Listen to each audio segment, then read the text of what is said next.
Hello and welcome to The Man Who Kept Dying.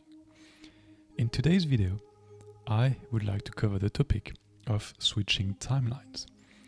But as I was taking some notes to prepare for that video, I realized that it was difficult to talk about switching timelines without including the mention of backdrop people, as well as the Mandela effect. So this aims to be a rather short video, but I will cover multiple topics that I will illustrate with some personal experiences that I have had.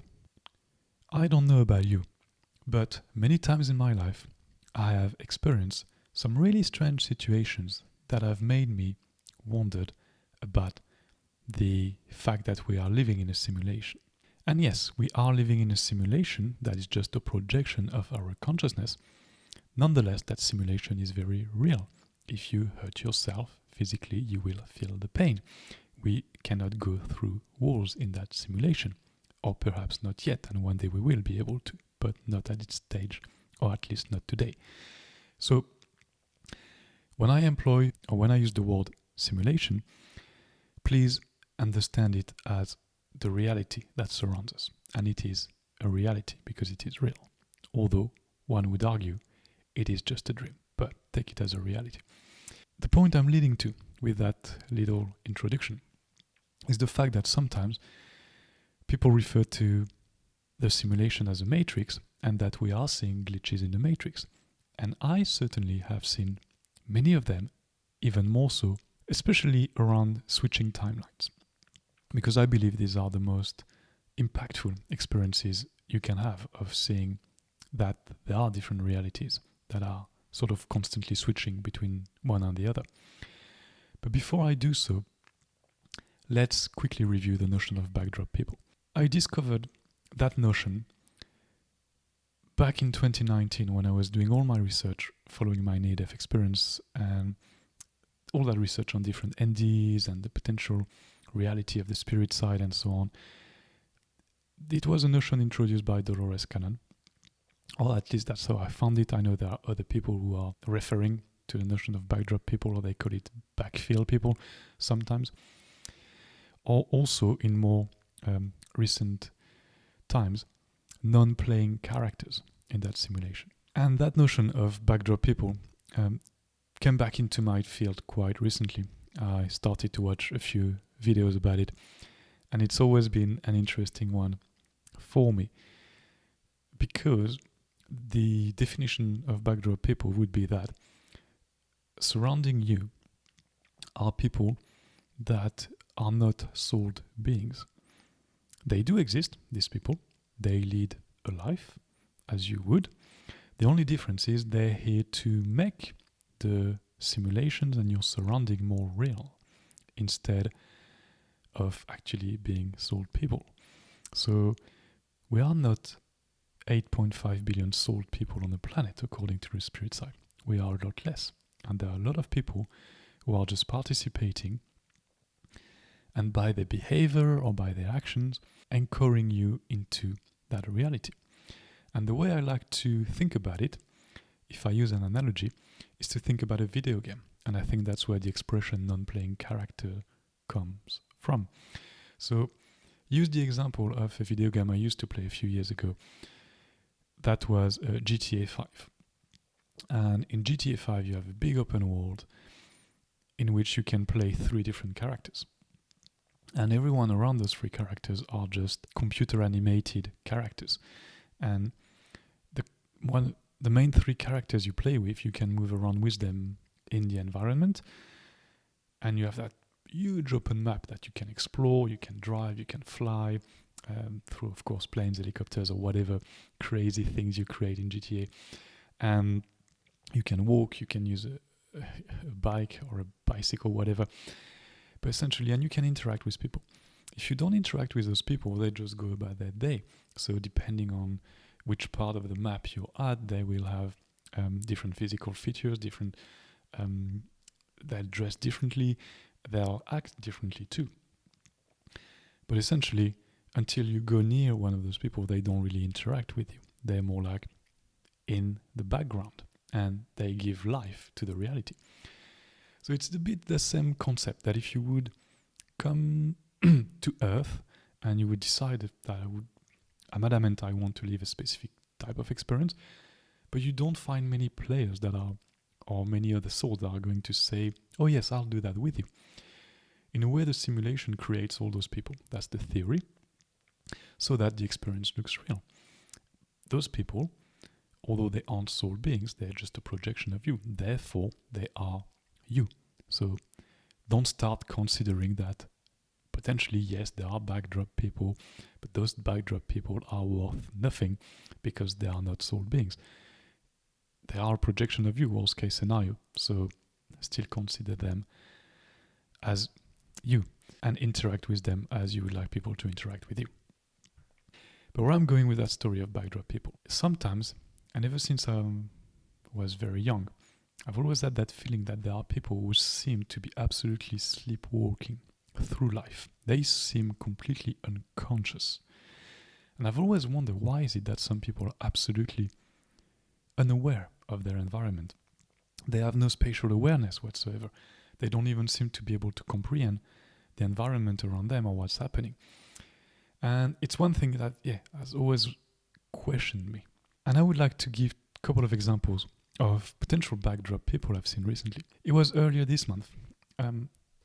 We were doing some grocery shopping with my wife, and I said to her, I need to go into the town center because I need to drop a few mails, and then I'll go buy a couple of things at the local bakery, and I'll join you back at the supermarket. So my wife was going to the supermarket. I went to town, did what I had to do, and on my way to the supermarket, I see one woman in her 50s, and she looks, what's the word? A bit disheveled, let's put it that way. And she's got a mobile phone in the pocket of her coat, and there's music like blasting from there. And she walks past me with a smile. And I look at her, and I'm thinking, that's very odd behavior. But why not, like, it's a bit out of the norm, but why not? I smile, I continue my way. Then I see a second person, a man this time, same thing, maybe in his 60s, looking quite disheveled. Mobile phone in the pocket of his coat, music blasting. And I'm thinking, that's uncanny. A few meters later comes a third person, a woman in her 60s too, blasting music from the mobile phone in the pocket of her coat. And at that point I just start smiling, because I'm like, don't tell me this is not a simulation. This is just like a way of showing to me, almost in a playful or with a weird sense of humor, that yes, the people around you, some of them might not necessarily be soul beings, and you see them appearing a certain way. So I just saw those three people, and I've never seen these types of people again, or that type of behavior again. And it was the first time I was seeing these people. Last weekend, my wife and I are going to a forest nearby, because we are very lucky to live near a very beautiful forest. And so we have our walk in a forest, absolutely lovely. As we drive back, my wife was driving, we see people walking on the side of the road, and we're coming towards them. And as we're coming towards them, they make no effort whatsoever to step on the side of the road or on the verge. They sort of like stay on the road. And of course, would you have it, there's a car coming in the opposite direction, so my better half has to sort of like slow down, make sure there's no danger in that situation. And we start thinking like, okay, well, people, sometimes they make no effort whatsoever, or they have a complete lack of spatial awareness, especially on the road. That's like the worst place to have a lack of spatial awareness, but it seems that many people are sleepwalking. We continue on that road, and a couple of minutes later, same situation happens again. This time, an elderly couple, and the man starts walking on the road as soon as we approach. And again, this time it's a bit of a road with a faster speed limit. And again, there's a car coming in the opposite direction. So same scenario happens, like, you have to slow down. And the man made no effort whatsoever to move on the side of the road. Just stayed there and looked at us as if we are the mad people because we're driving a car on the road. Another road, and we see another elderly couple a couple of minutes later. This time they both are on the pavement. But guess what? As we arrive, the woman steps onto the road once again. And once again, we have to avoid her. This time there were no incoming cars from the opposite direction. But 3 times in a row. And in the span of, 5 to 6 minutes? That was crazy. I tend to lose my mind when that happens because sometimes it makes me smile. Sometimes it really grates my nerves. Especially when there's a safety or when there is a notion of safety involved, especially on the road. And I think, why are you out of your mind, or what is happening? And I can't help but think about backdrop people in those moments. People who seem to be completely unconscious or to absolutely lack a consciousness of any upcoming danger. They seem to be absolutely sleepwalking. They have no understanding of spatial awareness, the fact that cars could be coming in every direction. They just rely on the world around them to support them.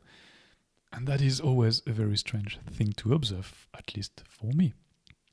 I'm sure you've observed plenty of those people before.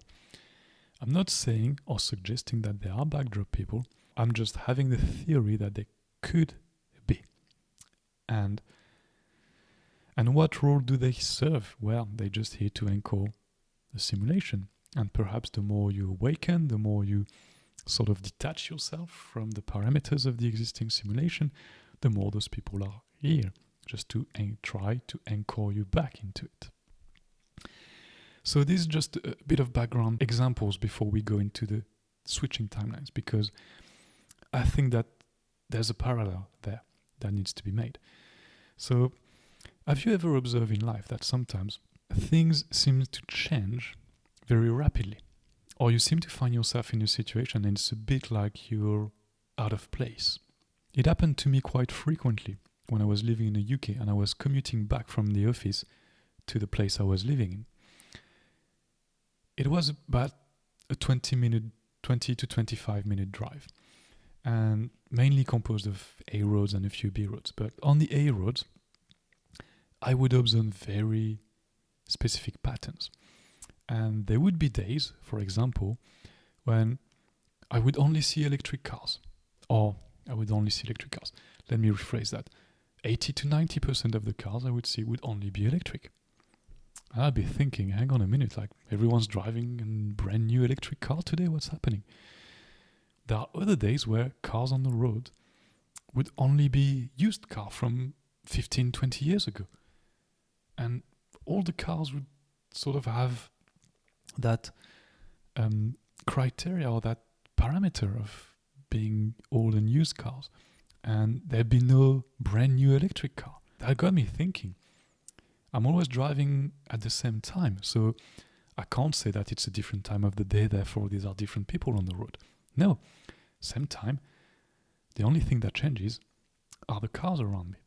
It reminds me very much of the video game GTA 5, because in that video game sometimes the cars that are being generated by the computer to surround you in the environment you're going would change, and you will notice that there is one specific car you start seeing all the time.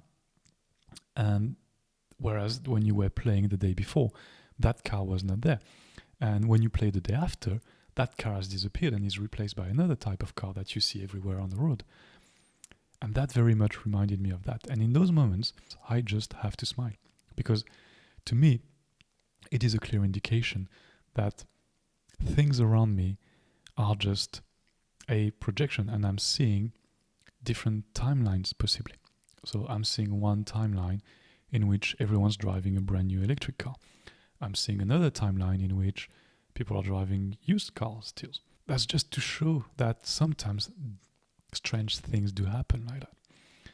And in those moments, pay attention, Because if everything's a projection, what is it telling you? Are you in a specific mindset, or is it because you are meant to pay attention and actually realize that timelines can switch? Another example I had about switching timelines was at one point in 2022, we were in France with my wife and we were driving back to the UK. Before we take off, we input the destination in the sat-nav of the car, and the time on the sat-nav is extremely long for some reason. So we look at the map and we see that there are big delays on the motorway. I go to my phone, I launch the navigation on my phone as well, a different one, and it says the exact same thing. There are big delays on the motorway, and actually the delays could be 5 to 6 hours, and we have the Eurotunnel to catch, so you don't want to have too much delay. And for some reason we think well, you know what, let's just go. And whenever we start approaching or hitting that traffic, we'll keep monitoring and we'll just exit the motorway and we'll use the B road or the A roads around that and then rejoin once it's over. We start driving and the motorway is empty. And we keep monitoring and it keeps saying delays, the road you're driving on the sat-nav is all red. Still, no cars to encounter. And there are a few cars on the road, we're not the only ones, but it's very empty. And all the way up to the Eurotunnel, we did not encounter any traffic jam, any heavy traffic. There was not even medium traffic. It's like the road was empty just for a few cars to be around.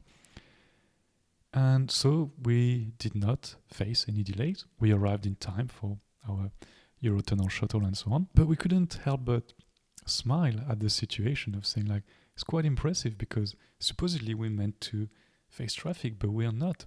So what is happening? Is that because of our vibration in a certain way? We do not want or we do not wish to have delays and we want the journey to be smooth. Therefore, we do not encounter traffic. Is it because we have no resistance? I'm not too sure. But this definitely is a true story. And one could say, well, maybe it was just a technical glitch. Could be. However, I heard a story narrated by Blair Styra, the person who channels Tabash, and with whom I did a couple of sessions. And he was on a different podcast. And he was telling a story of one day. He was leaving a place with one of his mates. And they were both going to the same place afterwards. So point A to point B is the exact same one. As they both get into their car, and Blair turns the radio on. It says, massive traffic jams and massive traffic delays around that area. And that's exactly the road he's supposed to take. And he's got no other alternative. He has to go through the traffic jam. He smiles, and because he understands the nature of reality, he says, I don't wish to encounter any delays, so let's have no traffic. I'm going to align myself with that road when there's no traffic on it. So 20 minutes later, he's back at his place. And he calls his mate, and he says, hey, where are you? And his mate says, because they were taking the exact same road, I'm stuck in traffic, what the heck is that? Blair says, I'm back home. His mate goes, how come you're home? I'm stuck in traffic, there's no way, I'm going to be delayed by 45 minutes. Which path or which road did you take? Same as you, mate. And he was telling that story, which reminded me of that moment where there was no traffic on the motorway. And that I call switching timelines. The fact that sometimes in life you can align yourself with a different timeline, one that is more favorable to what you wish or you desire to experience, and you're not constrained to one specific timeline. Things can change. Now, if you find yourself in a traffic jam, there might also be a good reason for it. But just know that you can change at any time you want. And apparently we do it billions of times per second and align yourself with different timelines. These are the few examples I have, but backdrop people switching timelines that do seem to hint at, or that do hint at the fact that the parameters of that reality are actually movable or actually changeable. And it is you, through your action, through your consciousness, through your choices, through your desire and your preferences, where you can just decide what you wish to experience or not, or on which path you want to be. I believe that there still are moments on the human timeline that are for everyone to experience. For example, the fact that the planet is really changing at the minute, and that it will continue to change at quite a fast pace in the coming years. However, that doesn't mean that you have to be impacted by those events. You can also choose not to be impacted, but you can observe them. In the same way we were observing that there was traffic on the sat-nav apps, but there was no traffic for us as we were driving. And to conclude the video, I have to mention the Mandela effect, because the Mandela effect really solidifies that notion of different timelines. The Mandela effect, put simply, is when you have a group of people believing that one thing did happen a certain way, and another group of people would say, no, it never did.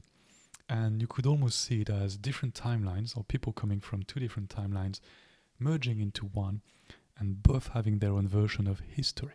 That's why history is always a bit of a difficult one for me to really trust, because I'm not certain that we all have gone through the same history. A couple of examples of the Mandela effect, and the reason why it's called the Mandela effect is because there are a lot of people who have the belief that in their timeline or in their history, Nelson Mandela actually died in prison in the 80s, and they have a very vivid memory of it happening, and that his wife gave a speech following his death. Whereas in other timeline, Nelson Mandela died many years later and have been a president of South Africa in the meantime. The most basic example that comes with the Mandela effect are company logos. And one of them that I remember quite vividly as a kid is Fruit of the Loom. I'm going to show you the two logos on screen. One of them has got a cornucopia and the other one does not. According to the website, and don't quote me on that because I have not been to the website, I've just done research. I should have gone to the website before I share that. So perhaps don't quote me on that fully and do your own research too. But the logo, according to the website of the brand, never had a cornucopia. I remember vividly that it had when I was a kid. I cannot tell you why. Maybe I've seen it, but I'm pretty certain it has. And the world population is very much a 50-50 on that one. So some people say it always had one. Other people will say it never had one. That's quite interesting because you do see those slight differences. One personal example about the Mandela effect was around the 1996. And I was young, I was starting to really follow the NBA, National Basketball Association in America. I was a massive fan, of course, at the time of the Chicago Bulls and Michael Jordan. And every month I was buying magazines, although I was living in France, but I was buying magazines and they would, give you like the updates of what's happening in the NBA. At the time, we did not have the internet, so it was not that easy to get that information. Thankfully, there were monthly magazines in which you could get all the data, the statistics, the latest updates on interviews on the players and so on. I have no recollection that in that specific year, Magic Johnson from the Los Angeles Lakers made a return to the NBA from apparently January to the end of the year. I discovered that many years later in a documentary, and I thought, that's impossible. I was collectioning basketball cards. I was every month, religiously almost, buying my magazine.